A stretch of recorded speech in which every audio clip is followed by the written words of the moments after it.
Questo video è la quinta e ultima parte di una serie sul mio viaggio nel sud-est asiatico. Se non avete visto il video precedente, cliccate sulla i in alto a destra.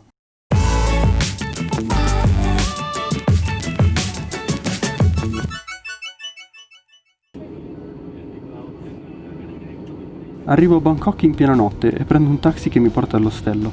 La mattina seguente mi incammino un po' a caso per le strade della vecchia Bangkok. La prima cosa che mi salta all'occhio è l'immenso contrasto tra la ricchezza dei palazzi e la povertà che si nota per le strade.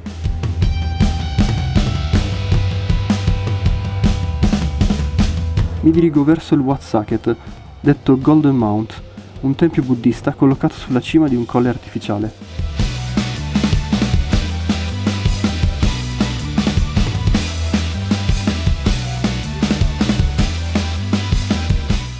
Decido, nonostante il caldo, di salire fino in cima per ammirare lo skyline della capitale thailandese.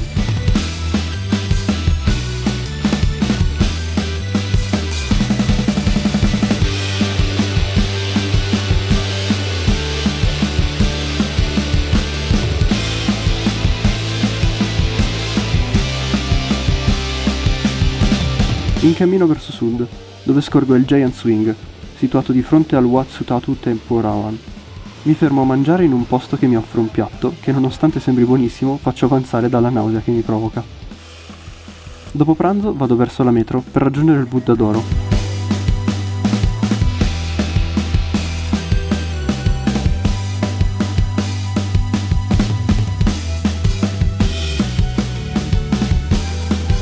Decido di tornare in ostello, passando per la caotica Chinatown, dove mi perdo tra i vicoletti del mercato per una buona mezz'ora.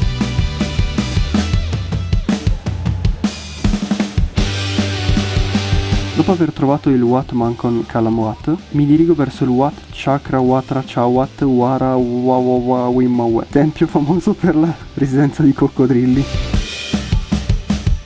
Stanco ormai dalla lunga giornata, mi fermo a mangiare il primo pad thai della mia vita e lo trovo squisito, forse un po' troppo dolce.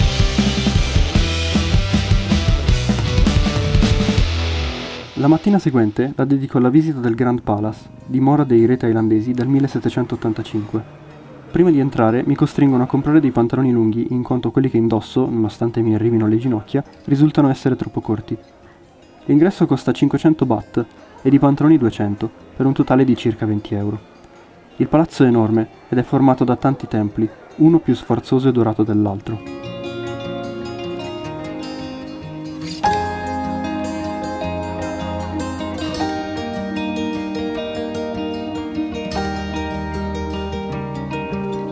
C'è addirittura una riproduzione in scala dei templi cambogiani di Angkor Wat. La ricchezza del palazzo, così come il numero di turisti, mi fa capire come mai il prezzo del biglietto è così alto. Ogni tempio è un'esplosione di colori causata dalla ricchezza degli ornamenti in pietre preziose e oro.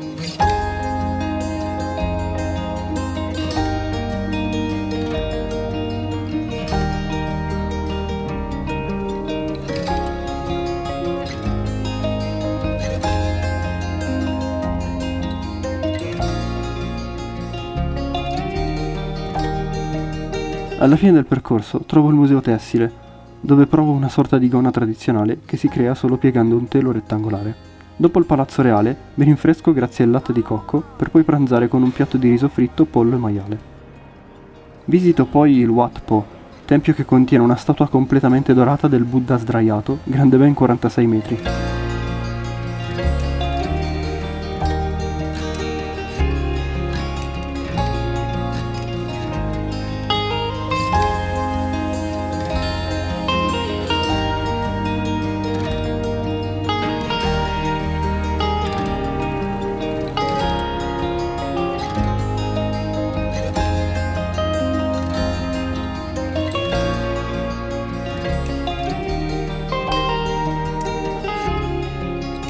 Dopo un po' di esplorazione intorno al tempio, prendo il traghetto che mi porta dall'altra parte del fiume Chao Phraya, dove raggiungo il Wat Arun, tempio piramidale con uno stile meraviglioso. La struttura è composta da mattoni stuccati, adornati da migliaia di pezzi di porcellana cinese multicolore.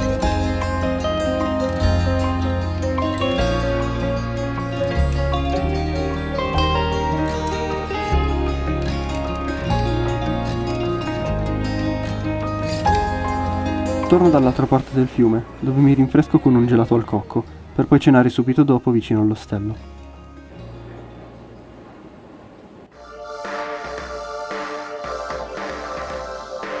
Il giorno seguente prendo la metro di prima mattina per raggiungere il Lumpini Park, uno dei pochi spazi pubblici all'aperto della capitale thailandese.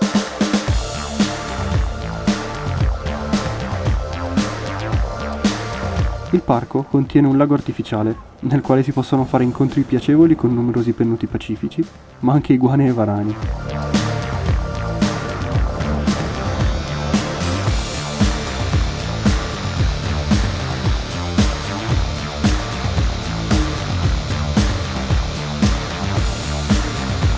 Dopo la passeggiata nel parco, mi dirigo verso la BTS Skytrain, ferrovia sopraelevata che viene più utilizzata addirittura della metro cittadina.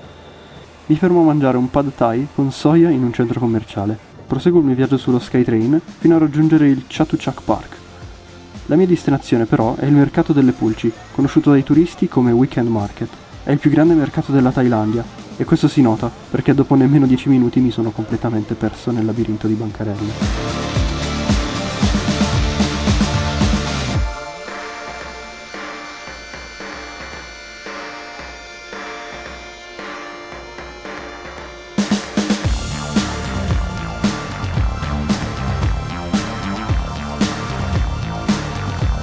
Prendo un bubble iced tea come palliativo al caldo umido, prima di tornare sulla BTS che mi porta nella zona commerciale della città.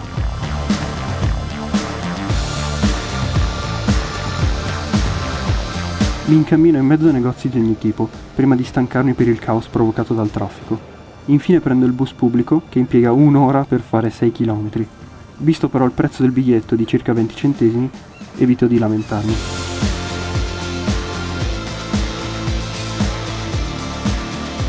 Concludo la giornata con il più buon cowpad che abbia mai provato, pagato 1,50 €.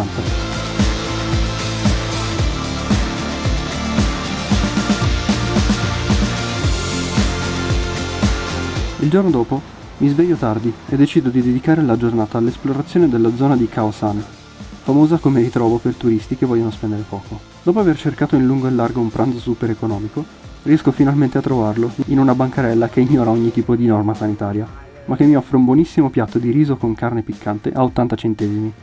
Nel pomeriggio mi concedo un tipico massaggio thailandese per rilassare i muscoli distrutti da 20 giorni di viaggio alle spalle. Ceno subito dopo e vado a letto presto, vista la partenza mattiniera del giorno successivo. La mattina dell'11 novembre aspetto il bus per l'aeroporto che arriva con 2 ore di ritardo, facendomi quasi perdere l'aereo, ma perdono l'autista solo perché è un Saiyan. Alla fine l'aereo parte con quasi un'ora di ritardo. Mi metto a giocare con il display, ceno facendo conoscenza e guardo Isle of Dogs, film stupendo in stop motion. Arrivo all'aeroporto di Kiev, dove aspetto un'ora il volo che mi riporterà in Italia. Questo viaggio mi ha aperto la mente. Mi sono immerso in un sacco di culture diverse, assaporando cibi che non avevo mai provato. Sono riuscito a capire come apprezzare le piccole cose della vita, come parlare con gli sconosciuti in un'altra lingua lontano da casa. I racconti di vita di persone esattamente come me, che però vivono una vita completamente diversa. Questi giorni mi hanno aiutato a capire che il mondo è bello perché è vario, e va vissuto passandoci attraverso.